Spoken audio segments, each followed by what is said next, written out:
politics. The arena where plug thugs bang like their bloods, cause the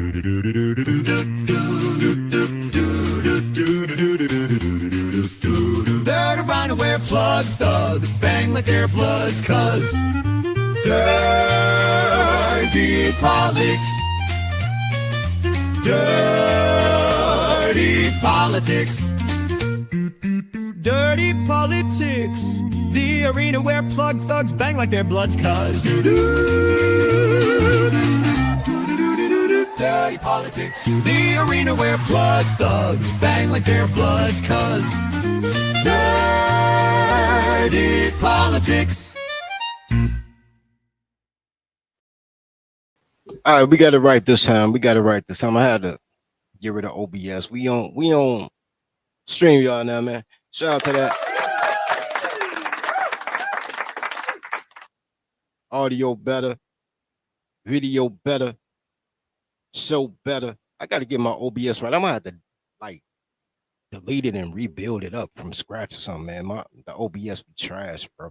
All right, but anyway, or maybe I should just pay for StreamYard. Anyway, not my point. So you had the hip hop movement around the early 1990s trying to get, I don't even know if y'all saw that. So when they were talking about the Jay Prince was talking about how he needed Larry Hoover to help, to tell the Gangster Disciples or GDs, whatever they were at the time, to buy ghetto prisoner wear. They were also helping Jay Prince. They used to have mandatory Ghetto Boy concerts, which was crazy work, bro. Crazy work. Imagine you not even old enough to go to a concert. You 15, 16 years. No, they had an age minimum. I think you had to be 17. But 17 or older, you had to sell at least 10 Ghetto Boys concert tickets. And if you didn't sell them, you had to buy them yourself. Crazy work, bro. But when Ghetto Boys came to Chicago, their show was always sold out because it was mandatory for members to go to Ghetto Boys concerts and to buy Ghetto Prisoner wear by Jay Prince and things of that nature. And yo, chat, did y'all see the Will Smith? Y'all saw when Will Smith was wearing Ghetto Prisoner wear, or did it freeze around that time? In case y'all did not, show it again. It's no biggie. So you had,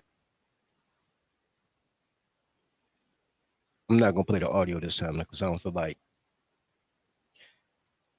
the copyright. But you had situations like Will Smith rocking the prison wear.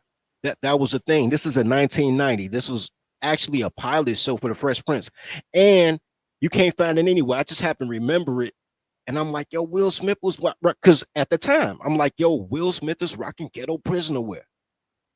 That's not exactly Ghetto Prisoner. Ghetto Prisoner wear actually had Larry Hoover's inmate number on the back. This is a knockoff of that. This is just saying he property of the U.S. government. If you can see the front, it say property of U.S. government. But so the Ghetto Prisoner wear, right? So this was the style to dress like the chairman, right? And around the same time, and I promise you they erase your history while you're living, bro. If you let them, I promise you they do. Ghetto Prisoner had outfits, right? You can't really see them. And I can't even go to the website because all of these photos are from the Chicago History Museum. I'm in Chicago, guys. I have never been to the Chicago History Museum a day in my life, my nigga. And the website is so messed up. I don't even know where the museum is, and they don't even have the address on their website. I have no idea where the Chicago History Museum is. But at some point in time, y'all see the Ghetto Prisoner tag, they were promoting Chicago fashion in the Chicago museum, right? And I looked for it and I looked for it on their website. They don't have it anymore, but this is what I read. This is a whole sidebar. This is a whole sidebar, by the way. Black Black history, Chicago history. Chicago is a history of women, gays, and felons, according to the Chicago History Museum that has no address. I don't even know what's that.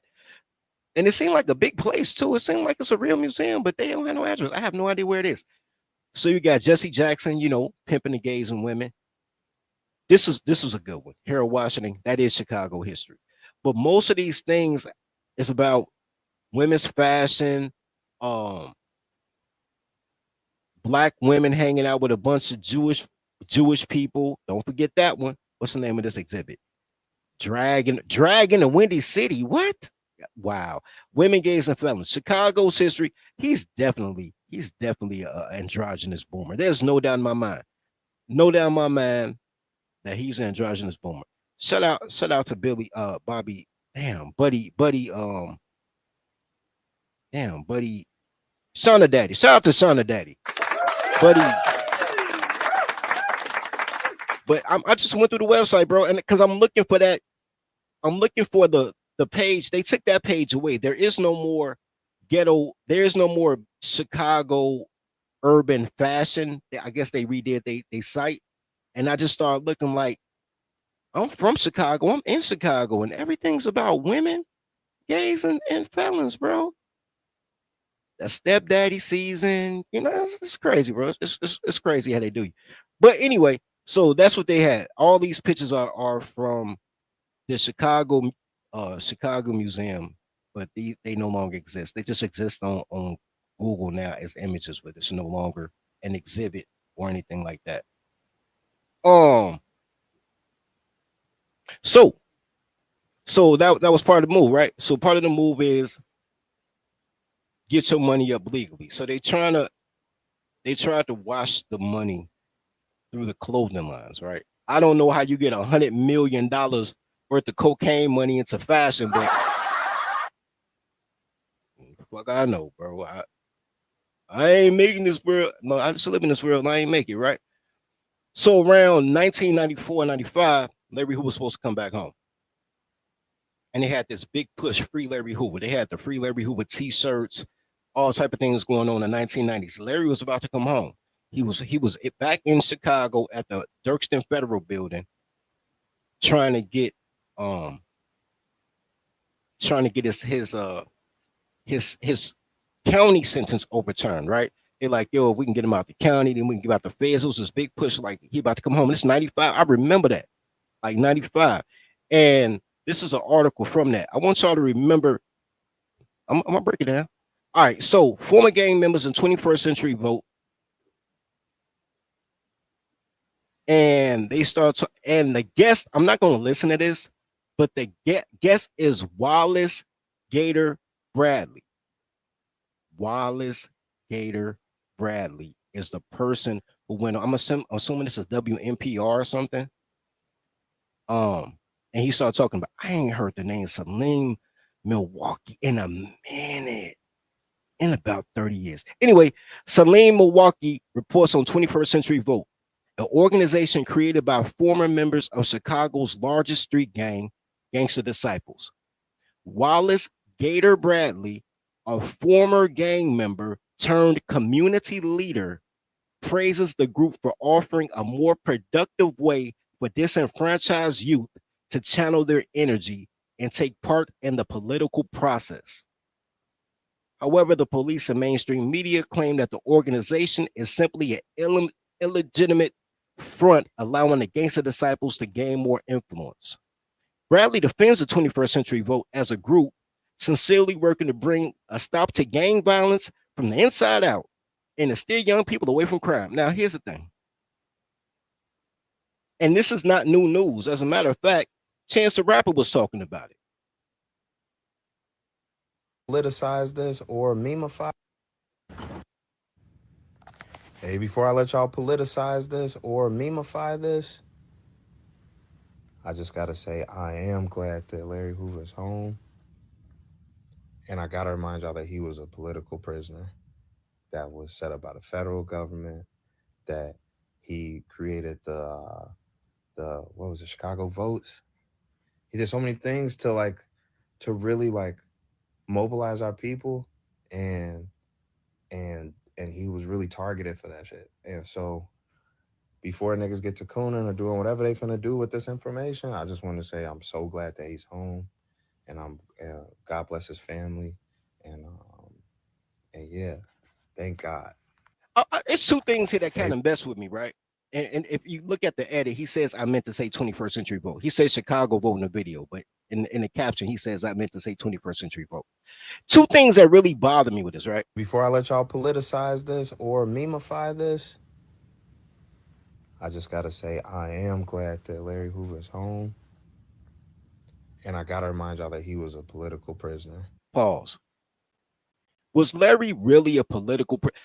Larry Hoover became politicized because the mob got so much bigger, like tens of thousands on police records. So if the police have a record of 30,000 people who went to jail and claimed GD, it's probably in the hundreds of thousands. Because D Rose, everybody know Derrick Rose GD. He ain't never been in jail. Like he's not part of a gang database, right? Um, you know who big folks? I mean big folks, nigga. Zo damn, what's his name? Used to play damn Zach Randolph. Zach Randolph, big GD. Y'all ever see when he did MTV Cribs? That nigga got a big ass mural of Larry Hoover. His pool table is blue with a 6-point star in the middle. Like Zach Randolph, big folks. Never been to jail though. Never been to jail. You know what, bro? I have absolutely no idea. Hood says he's still a rapper, just chance now. I have no idea. And I don't know why Chance the Rapper is talking about political prisoners. Chance's dad works in City Hall, and Chance's mom is like head of the Cook County School Board. Like Chance is really Chance is the rapping version of Carlton on Fresh Prince of Bel-Air. I ain't gonna put no laugh soundtrack behind that. He really is Carlton from Fresh Prince of Bel-Air with a flow. So the political prisoner thing coming from Chance is why I didn't know Chance was GD. Now that's a lie. Like I didn't know Rhymefest was GD. I didn't know Kanye was GD. I didn't know Chance was GD. And you know why? If I didn't know until they said it, the feds didn't know. So it is what it is, right? Man, support the show, man. If it's in your heart, man, donate to the date. Donate to the Cash App, man. I got a new Cash App, Dirty Folks Podcast. Y'all can't forget that. But the first thing that bothered me was calling, and I fucks with Chairman Hoover, but calling him a political prisoner. He was not a political prisoner in real time. He was a dude that did 4 murders for a drug spot and got caught. He was a menace. If I gotta be honest, bro, he became a great man. He really did become a great man. But he didn't get locked up as a great man. He got locked up as a scourge of the community, which is how he got 200 years, right? So that's the first thing that kind of bothered me. The second thing was, let me see. That was set up by the federal government. That he created the what was it, Chicago votes. He did so many things to really mobilize our people, and and he Let look.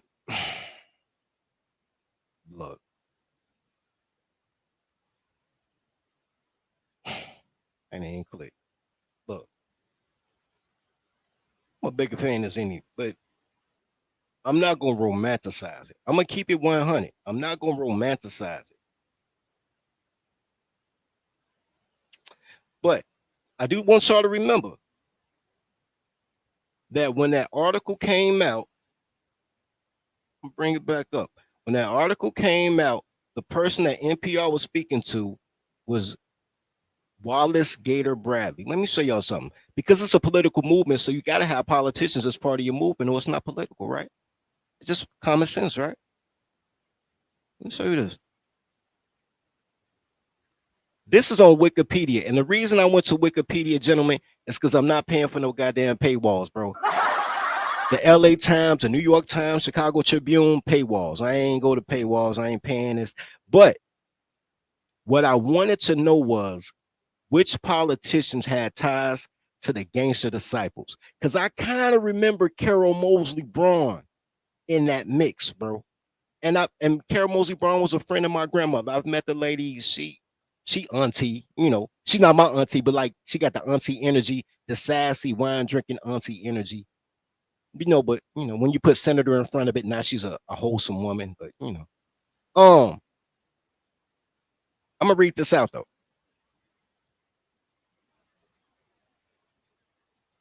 I don't even know who Duke Deuce is, but I believe it.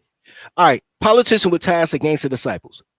While it's difficult to definitely say which politicians had ties to the gangster disciples, particularly in the sense of direct involvement in illegal activities, the gang's political influence in Chicago, especially in the 1990s, led to interactions with various politicians. Carol Mosley Brown was not on this list, blew my mind. Dorothy Tillman was on this list, though. Anyway, 21st Century Revolt. Slide down. I just want the names.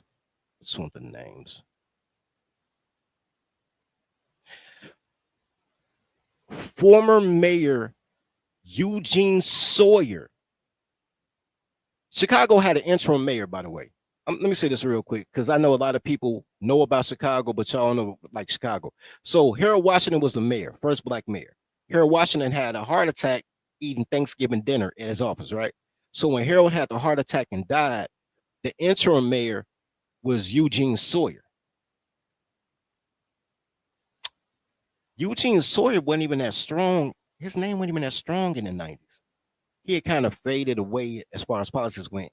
But I'm just reading what they're saying, bro. I'm gonna show y'all something though. Former Chicago Mayor Eugene Sawyer and Alderman Virgil Jones and Alan Streeter supported Larry Hoover's early release. Joseph Gardner invited 21st Century Vote officials to his campaign launch.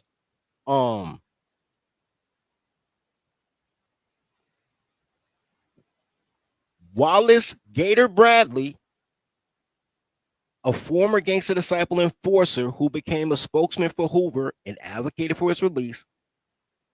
Put a pin in that one. And Hal Baskin, former gangster disciple member who ran for alderman with the support of 21st Century Vote. Hal Baskin got in, actually. Hal Baskin became an alderman. I think he's dead now, but he became an alderman.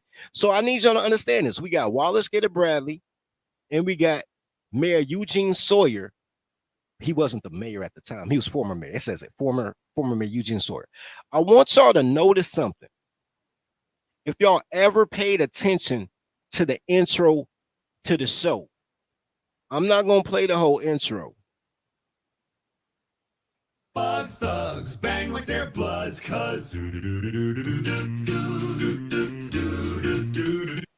There go Willie. Shout out to Willie.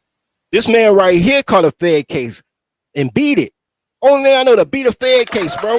Beat it. He fought that case for 9 years. Now he live in Indiana in the desert, bro, like on a farm. I can't think his name for nothing. Cool dude though, with the kufi on. Beat the feds, moved to Indiana, because I be teasing him all the time, like I want to be a chicken farmer, give me a rooster. He be like, man, I'll give you a rooster. Like, got a whole him and his wife, they got like 4 kids together now. And moved like in the woods, and he built his own little house and shit in Indiana, somewhere in backwoods Indiana. Shout out to him. He got about that jam. This cool ass nigga right here just came for the free food. I just want y'all to know that. Y'all see the burger in my hand or whatever. I just came for the free food. And he is an Illinois lobbyist. Anyway, and that's our senator now. He wasn't senator then, but he's senator now. Willie. They're around where plug thugs bang like their bloods, cuz. Ty Stroger, his dad, John Stroger, also supported Larry Hoover's release. Don't forget that. Damn, I was getting fat back then. And they ain't look fat in the face though, but my stomach was kind of that soup was kind of tight on me. Dirty politics. Dirty politics. Dirty Here we go. bullets. Gator Bradley, Rod Sawyer, who is the son of Eugene Sawyer. Eugene Sawyer, because of nepotism. Shout out to nepotism. Shout out to knowing your daddy. When you know your daddy, good things happen. Whether you Ty Stroger who get the job because your daddy got it to you, or whether you Rod Sawyer, not Ty Sawyer. Whether you Eugene Sawyer's son, Rod Sawyer, Eugene Sawyer's son. Who the fuck I say before, bro? The one who daddy got him a slot. His daddy was the anyway. Shout out to nepotism, right?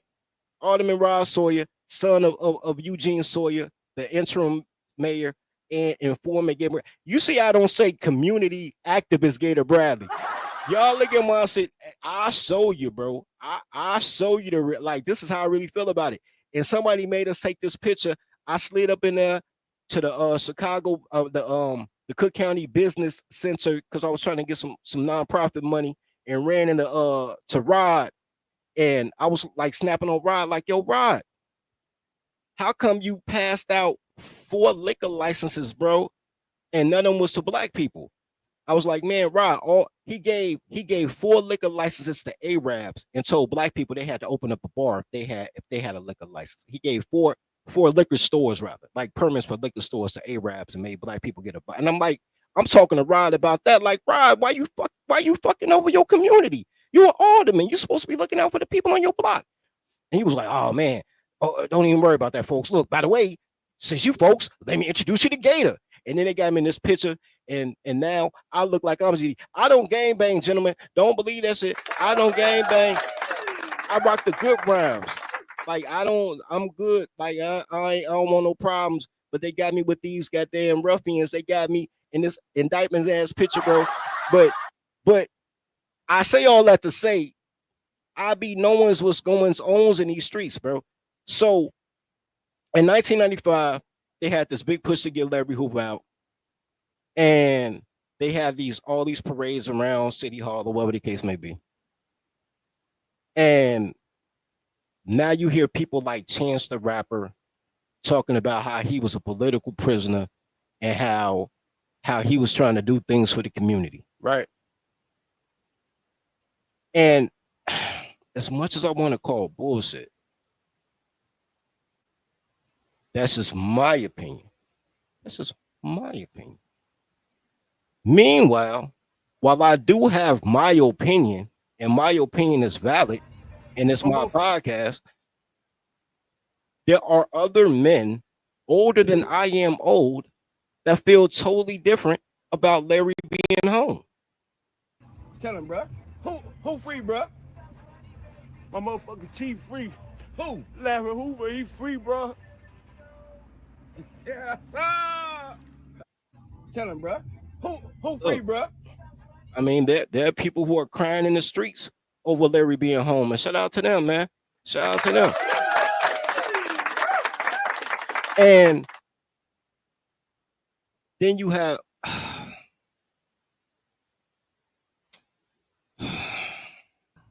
Donald Trump continues to. Then you have people who send mixed messages, right? Who convolute things like, look, and shout out to Donald Trump. But you know what? Let's slow walk this one. I need to slow walk this one. Donald Trump continues to win the culture war. Donald Trump continues to do what Biden couldn't. He just freed Larry Hoover. God damn it. Trump just commuted the sentence of Larry Hoover. I told y'all, Trump won the culture war, and he does what Biden could never. Biden had the opportunity to do this. He didn't do it. Donald Trump is such a racist that he just freed Larry Hoover. Donald Trump is such a racist that he just freed Larry Hoover. Now, I want you to think about that for a second. Would a racist Nazi white man really free Larry Hoover if he's a racist? And if you don't understand the significance of this, the young black youth in Chicago have no mentorship, no. Before we go there, bro, everything you said about Trump, I'm rolling with. Trump Trump is not racist. Trump is, I give him that. I give him that part. So everything he said up to this point, I'm like, yeah, yeah. Real quick, man, real quick. Shout out to Mineral Mitch, man, for the $5 cash app. He saved for Larry. All right, man. $5 cash app for Hoover. Gratitude, bro. I appreciate you, man. Appreciate you. All right, let's go. Mentorship, nobody correcting them. They have no older homies to guide them. You know what? Telling somebody that a 74-year-old federal convict should be the mentor and the teacher for the youth is a heavy burden, my nigga. That's a heavy burden for a 74-year-old man who didn't even get a chance to mentor his own son. Been locked up for 52 years and got a 52-year-old son. Now you telling him to come out and be the father of America? That's crazy work, bro. That is a crazy deal, man. Hey y'all, Master's coming. He's coming, y'all. Master's coming. Here we come. Guys.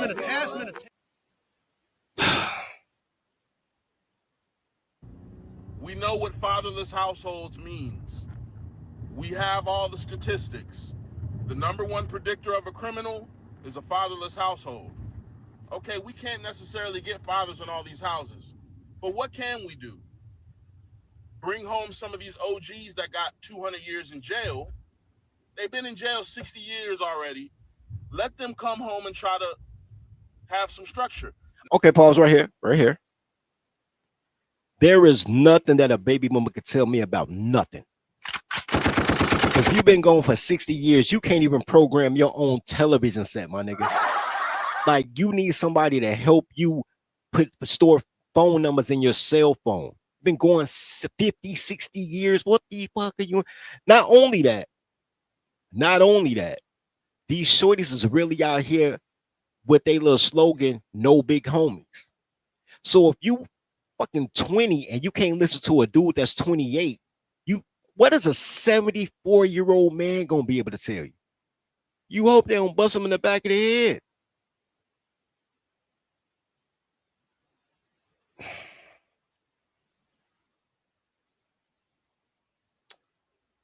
You know what, Midwest? I thought about Lil JoJo earlier, right? Because I was trying to remember when the BDs and the GDs became beef, right? And it was really a rap beef, right? For those who don't know, and I'm not about to get into hip hop, like, hip hop shit, but Lil JoJo invented drill rap, according to Lil JoJo, and according to a lot of people. The Chief Keef stole JoJo's flow, and that's why they were into it. And then JoJo got killed. And I was trying to remember when drill rap came out. I'm like, it must have been 2008, something like that.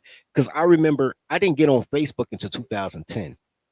And I remember when JoJo's cousin got killed, coming from the Ford City Theater, and he hopped off the bus and 4 BDs ran behind him and they shot him 6 times right on the street. And I remember posting on Facebook like, yo, this is wild. And then all I saw was rest in peace of JoJo cousin. They had JoJo World and all type of stuff going on. And I deleted my post. And I ain't gonna lie to you.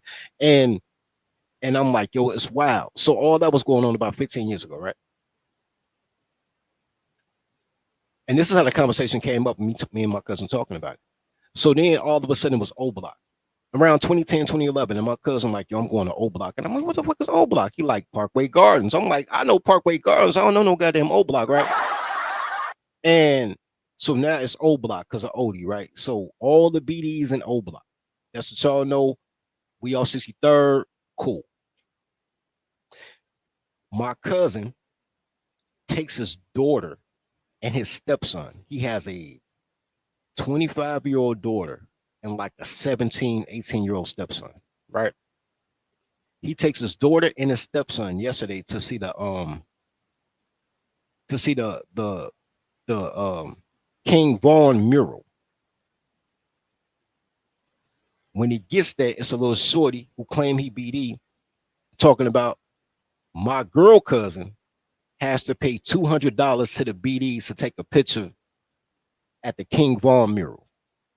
And he don't know that Chicago don't have women. We just got niggas with coochies, right? So because like, nigga, I shoot the shit out you. He like, I'm about to go to the building and get my gun. So like, I got my gun on me right now. My cousin like, hold on, what's going on? What's going on? Daughter about to get him killed because, you know, she a fight promoter. Like, you out here trying to hang out with your daughter violent. She about to get everybody hurt, right? And when they talking, they like, man, them BDs over there. This is my point of saying that. So then the BDs were like, he like, we ain't BD, we O Block. So they at war with the BDs too, according to Cuz. I believe it though, because he be in the streets like that. So the branding is so crazy that it used to be a little place. Because I was talking about how the shorties don't care about Larry Hoover because they don't have any structure. They don't know any lit. They don't know any creed. No, nothing. They just turn their hat to the side, and whatever side they turn their hat, they just claim that shit with no identity with it. They have no policy to it or anything. So you can't get structure from people because they're not really your members. Like they not on they don't go to meetings. They don't know anything. Like I've never, and I crack jokes all the time. I'm in every gang. I have never been in a gang, whether it's the Boy Scouts meetings. I had to learn the players, the creed, you know, all that, right? Alphas had to learn prayers, creed, go to meetings. Masons had to learn the whole goddamn book, the rituals, the rites, you know what I'm saying? How to knock on the door. I had to learn all that shit in order to be that. I have never been in a gang with no rules, my nigga. Like anything goes. And I know it's like that because it's a bunch of boys with no big homies. So they don't listen to men and they listen to women. Women don't have structure, so they can't teach structure. Women need structure. So they raise men, they raise boys with no structure, and then everybody dies. You let women run anything, everybody dies. Larry Hoover coming home, talking about they need mentors. That's a heavy burden for a 74-year-old man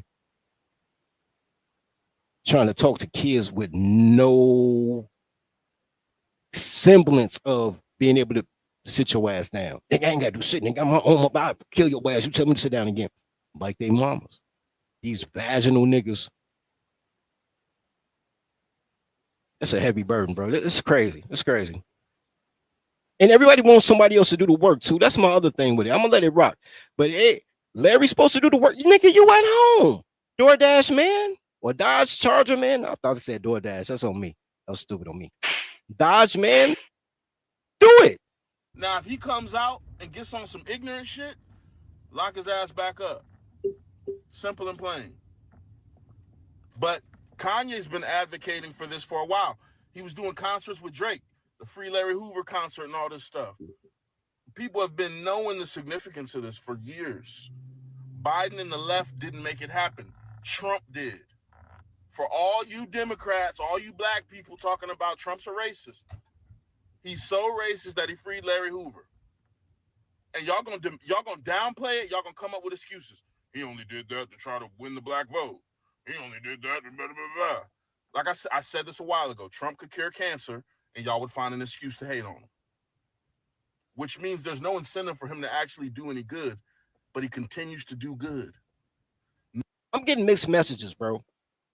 This is like a tribute to Trump, which I'm cool with. I'm cool with that. And then it's like Larry Hoover's a hero. And I think Larry should come home. I hope he does come home, but bro, they giving him Jesus type of vibes, bro. It's crazy. Yo, shout out to Midwest Request with $2 super chat, man.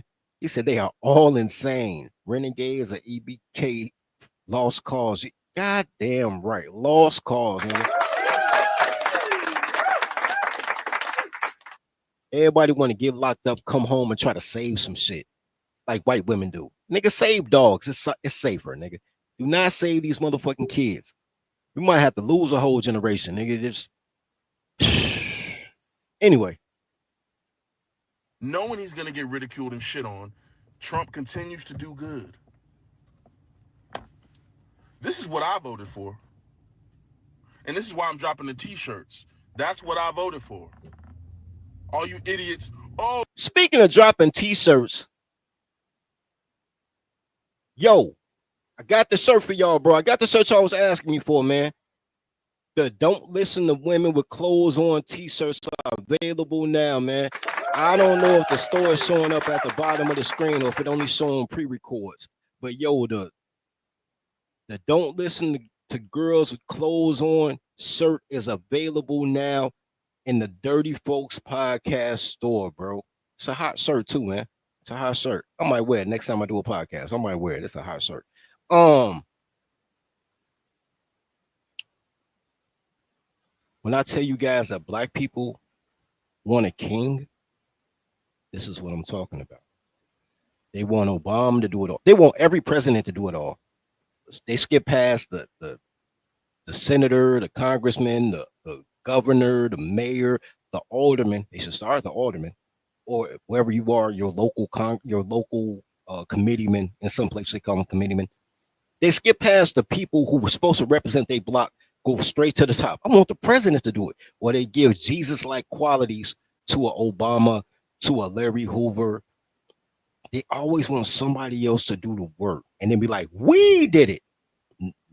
No, we did not did it. He did it. You ain't do shit. When he died, you're going to be singing, it's so hard. But you ain't going to put a dime on the books. You're not going to contribute to nothing without a vagina. The movement can be for you. You ain't going to spend a dime on nothing without a vagina. You're going to say motherfuckers crazy. You're going to wait till they almost at the top and be like, I want to be part of that. And then try to tell a motherfucker how to do what the fuck they was already doing that you was scared to do. It's easy to get your ass beat on a bridge, get bit by a dog, and get somebody to name a street after you. Looking for a 74-year-old man. Shout out, man, free Larry Hoover, a 74-year-old man. To do what? Then you want them to release a bunch of 80-year-old men? They've been locked up 60 years. A bunch of 80-year-old men? To do what?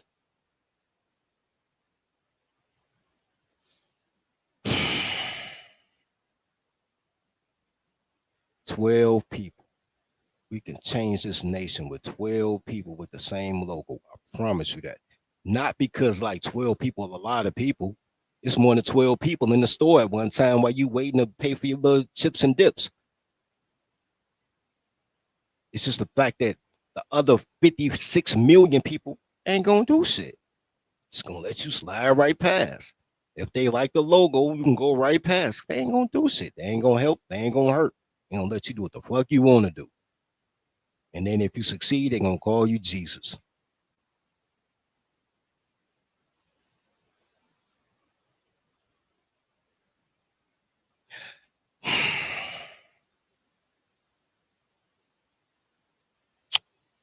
Okay. Larry Hoover is black, and you know my definition for black, but I will tell you he's not a rainbow. He may be everything else, man. Drug dealer, felon, pimp, but he's not gay. Shout out to that. He's not gay. Man.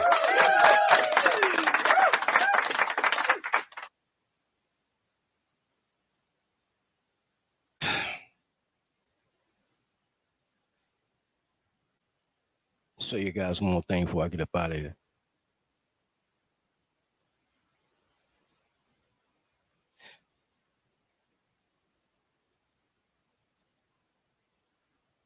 So when the crime bill hit in 96, Hoover was in Chicago. I want to see. I think I have it here. Let me make sure I got it. And they turned around. Hold on. I'll show you. Did they do me? They did me. Y'all did me, yo. These motherfuckers put a paywall on it. I was just looking at it. Let's see if I can look at it again before the paywall. God damn it. Try it again. Try to get it before the paywall. Go. No paywall. No paywall. No paywall. No paywall. No. All right. Serving a life sentence, blah, blah, blah, blah, blah, blah. Convicted for a murder in 73, right? Then they said he ran $100 million a year drug business. That was in the 90s. And then they gave him um a case. This for this right here for let me see if I got it right here. No, that ain't it. For that they gave him racketeering, and they said that every crime that a gangster disciple does, anybody who goes to jail and claims that they're a gangster disciple when they get to the county, that's another case for Larry Hoover. So if I get a DUI, Larry Hoover got me a DUI. That's crazy work, bro. That is crazy work. Every drug case is part of his RICO case. If you a GD, every murder, everything. So in '96, while he was in a Dirkston Federal Building about to get his appeal, bam, they passed a crime bill and they sent them right back to Colorado in '97 with more cases. A man who went in outside, he was still in the Dirksen Federal Building. They put recorders in the IDs. They used to give people, like, if you wanted to visit Larry Hoover, they would give you an ID, a visitation badge, but it was like an ID, like a clip-on one, and they had the RIFD chip back then, but nobody was really up on it, and they had the chip in it back then with the audio. So they would listen to all the conversations that Larry Hoover was having with all the people that came to meet him, to visit with him at the Dirksen Federal Building. And he got a case for all that. Not only did he get a case, but 52 other people caught a case. That was the Operation Broken Star. I've talked about that before. I'm not going to go there. And a lot of them guys just started coming back home. They got like 26 years. A lot of those boys just started coming home in the last 10 years. And I hear about it. People like, man, government gov back home. The governor came home. The region came home. And I'm like, God bless them boys. I ain't never got to see them again. Like, whatever, I had love for you in 1993. Whatever love I had, take it with you, my nigga. We ain't never got to cross paths again. But I wish you the best, your family the best. I love you from a distance. I'm straight. But that's all them boys came home off of that. And every case they had, they attributed to Larry Hoover. So now what the Clemency did was it took the RICO off, but he's still fighting the murder. But I will say this though. It's a huge chance with the black woman state's attorney being the advisor to a fat liberal governor that he may get off on that. Most people get off on that. You spend enough time and no witness show up at court. That's why murder is easier to fight than attempt murder. Because attempt murder, they show up all your court dates. You do a sexual violence, the victim shows up every parole hearing. When you do a murder, it's over, right? And he's 74 years old. Ain't nobody showing up at parole. Like, oh my God, I still feel the scars. So he probably is gonna come home. Probably go down to Dirkston. I mean, not Dirkston. Go down to Pinckneyville Penitentiary downstate for a few months while he gets his appeal down, and probably be at the crib. But I don't expect much from a 74-year-old man. I talked to my boy early. He was like, they ain't gonna parole him. He gonna die in jail. I'm like, I think they're gonna parole him, G. He was like, but if they do, they gonna get somebody to shank him in jail because he too powerful to be on the street. And I'm like, gee, that nigga's 74 years old, bro.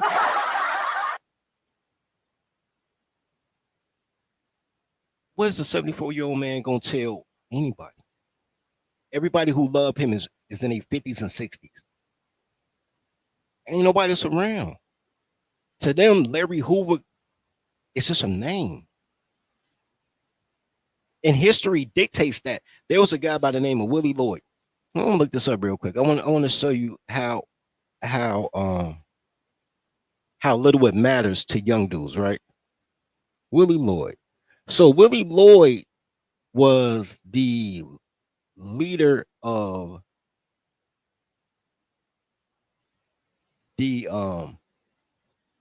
vice lords, right? Willie Lloyd was a vice lord, king of the vice lords, or emperor, moti, whatever they call themselves, right? I can't remember right now. But anyway, so, and yeah, the American gangster. Shout out to Willie Lloyd. Shout out to Willie Lloyd. I know they ain't gonna let me be great. Shout out to Willie Lloyd. I ain't doing no paywall. I promise you I'm not. And they put a paywall on. As soon as I said I ain't gonna do no paywall. And Chicago Tribune bought the Chicago Defender. That's crazy. Willie Lloyd, former gang leader of the Vice Lord Nation. Oh, he died at 64. They shot at that man every day, my nigga. Every day. Every day. Yeah, I saw that. I saw they did a gangland on him. That was the first thing I saw. American Gangster Willie Lloyd. Yeah. Let me tell you, every day, bro. When Willie got out, them Vice Lords shot at that nigga every day. The GDs didn't try to get him. BDs didn't try to get him. Blackstones didn't try to get him. Police didn't try to get him. White supremacy didn't try to get him. He a Vice Lord getting aired out every day by Vice Lords. Because he trying to lay down law. And he was, playing with his nose. But they had that boy in a wheelchair. He had to go right back to that same federal government that locked him up and asked for some type of protection program. They had to move that man and his wife to a whole nother state with him in a wheelchair because some Vice Lord, his own people gunned at them near every day because he tried to put down structure. These young boys don't want structure. They're not looking for leadership. Welcome home, Chief. Play with your grandkids, my nigga. Your son just got married. Play with your grandkids. Meet your new daughter-in-law. Eat some Italian beefs. Some White Castle. All this Giordano's pizza. All the stuff you was missing in jail. Spend the rest of your life in a rocking chair and a lazy boy or one of them old wicker chairs they had in the 1970s and all the photos at the club. Chill, bro. Chill, man. I don't expect nothing from a 74-year-old man. Maybe some coloring books. They love to come home and make coloring books, bro. It's crazy. But that's all I got to say about that, man.